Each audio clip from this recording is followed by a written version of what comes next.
Eny lafiny arabaritra indray kosa ary misy ny fandraisan-draikitry ny ministerany varotra sy ny fanjifana ho fanaraha-maso ny entana avy any ivelany ary mafy moa izany ao anatin'izao ankatoko ny fankalazana ny fetim-pirenena izao.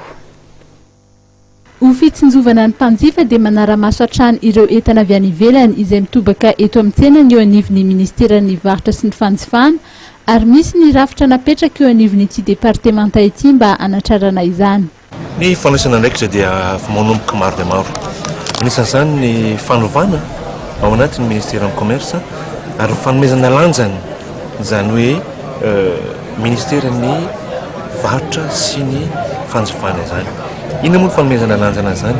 Fametrahana izany directeur général de la consommation.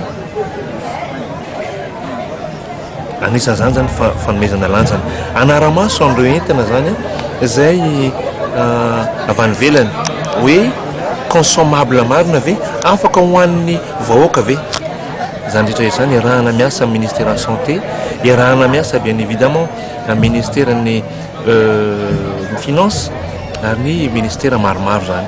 Misy synergie amin'ireo ministère maromaro ireo fa tsy vitan'ny ministère iray tokony zany. Nitondran'ny ministra fanazavana ihany koa ny fanapahan-kevitra noraisina nandritry ny filan-kevitry ny gouvernemanta ny herinandro lasa teo mikasika ny fampiatoana ny famarotana ho an'ny daholobe ny aspartame. Zao fotoana zao dia any amin'ny tany mandroso dia manao ny étude ny resaka aspartame io.